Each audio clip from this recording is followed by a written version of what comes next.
What's up? For today's video, we are going to talk about my dinner for today. So, nagluto po ako ng cauliflower fried rice with eggs. So, I am just going to show you on how to cook it the Pinoy style. Ciao, ciao!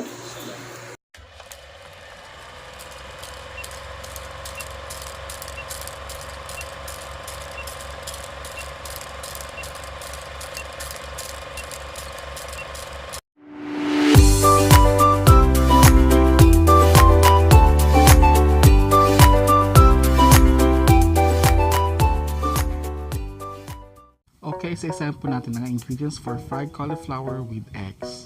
For the first ingredients, we need 2 eggs, medium size. Then, onion powder. We also need garlic powder.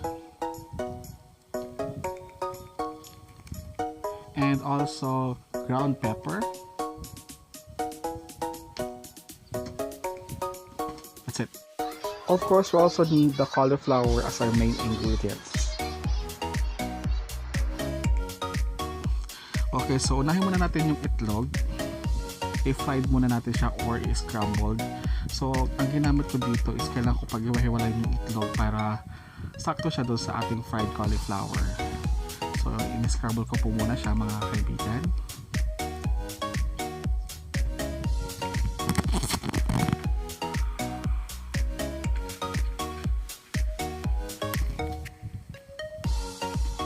Scramble lang ng scramble, ganyan na ganyan. So, go lang.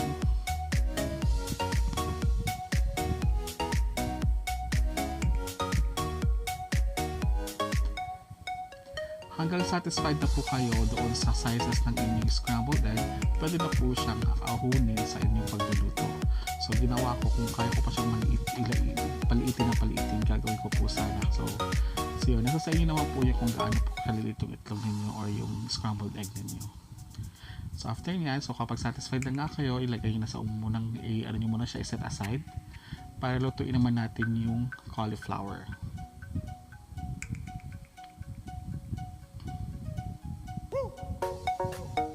O, diba? Ang bagal ko.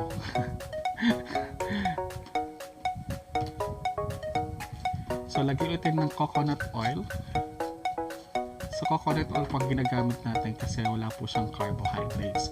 Hindi ko alam kung napadami ko ba yung coconut oil or what, pero bahala na kayo magtansya next time. So una mo natin ilalagay ang cauliflower. Painitin pala muna natin yung coconut oil, of course, before natin ilagay mga ibang ingredients.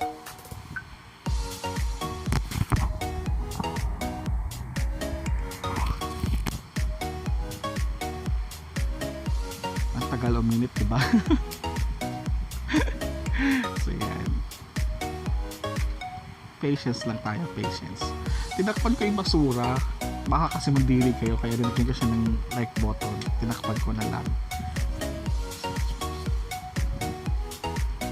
Hindi ko napansin na may basurahan pala dyan, kaya nung ini-edit ko nakita ko. So bumabalik ang inyong lingkod, tinitignan, pinahinaan ko or pinalakasan, whatsoever, kasi ilalagay ko na yung cauliflower yan. So yan, that is the cauliflower. 60 pesos lang bili ko doon sa kaibigan namin manggugulay. So kung may mga kaibigan may manggugulay, doon kayo bumili para maka-discount kayo. Laki-laki niyan, as in sobrang laki niyan, 60 pesos lang po yan siya. So halu-haluin nyo lang siya, stir-fry nyo lang siya, stir-fry lang siya ng stir-fry hanggang maging brownish po yung color niya.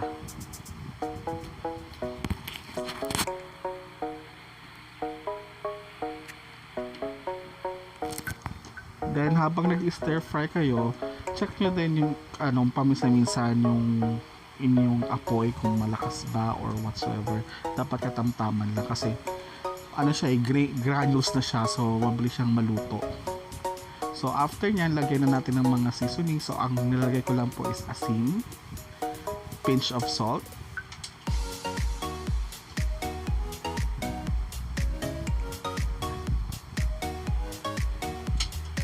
then nilagay ko rin po siya ng garlic powder. Bahala na rin po kayo magtansya. Unahin ko po pala muna yung ground pepper niyan. Isang ground pepper lang kasi ang dami ng piso ng ground pepper nila. Small kasi ang liit ng konti ng ground pepper.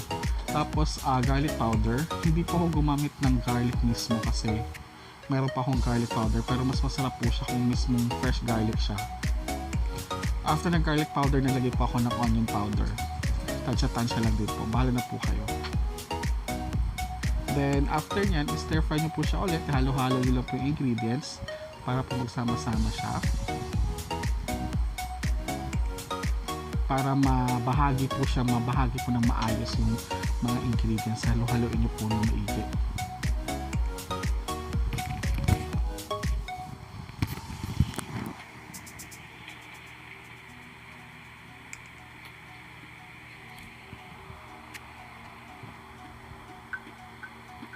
So, halo-halo lang. Then, pagbigyan nyo po siyang mag-settle down ba tawag dyan? Para po siya, mag-in-in, ba tamang term dyan? Basta pagkatas nyo pong halaluin, hayaan nyo po siya maluto ng sarili ng katas. So, I think yung kay mantika ko kanina parang sakto lang kasi hindi naman siya naging mamantika talaga. Saktong-sakto lang talaga yung nilagay ko mantika kanina. Again, ang kailangan nyo pong gamitin is coconut oil. Hindi po tayo pwedeng gumamit ng ibang oil. Maliban na kung ito ay coconut oil or olive oil. So, hinayaan ko po muna siyang mag-steam or mag-stir fry ng sarili niya. Siguro about 5 minutes or less.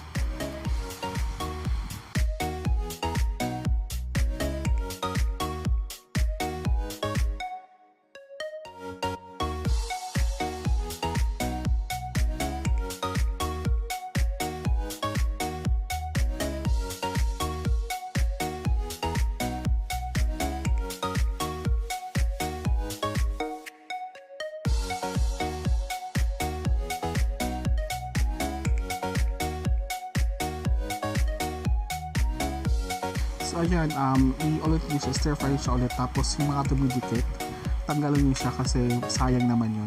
Mas maganda talaga siya lutuin doon sa lutuan na hindi siya dumidikit. Ano ba tawag doon? Teflon ba tawag doon?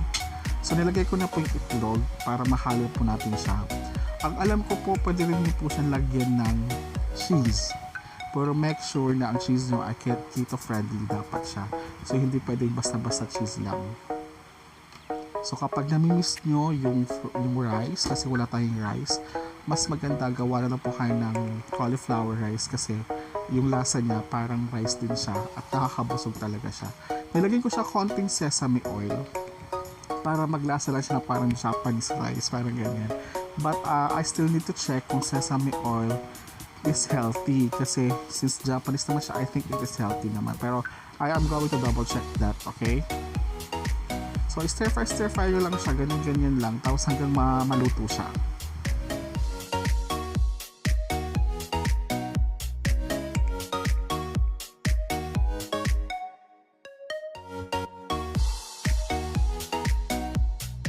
So, naluto na siya, so lilipat ko na siya sa aking lagayan. So, white na white yung lagayan ko.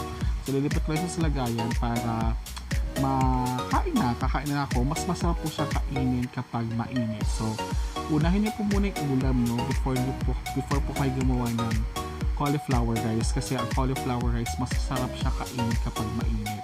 Hindi ko pa alam kung anong lasa niya kapag malamig, pero kanina tinikman ko siya ng mainit, sobrang sarap ng kainin. Para talaga siyang rice, though wala talaga yung grain na rice kasi may lasa siyang manamis-namis, tapos malalasahan mo din yung mga spices na nilagay mo. So yan mga kaibigan, yung cauliflower fried rice. Let's now naman go sa taste. The taste is masarap siya. Wala akong masasabi, pero sa akin sakto lang yung lasa, hindi siya maalat or whatsoever. So again, if you wanted to try this one, you can try my recipe, but you can also add and search sa YouTube or Google. Okay, maraming salamat everyone sa panonood ng aking video for today. And if hindi ka pa po nakapag-subscribe, please do me a favor. Please click the subscribe button and also the notification bell para ma-notify po kayo kapag meron pa akong mga bagong video. Samahan niyo po ako sa aking diet journey and kung magagampan ako ba ang keto diet. Have a wonderful day everyone. Bye for now. Ciao, ciao!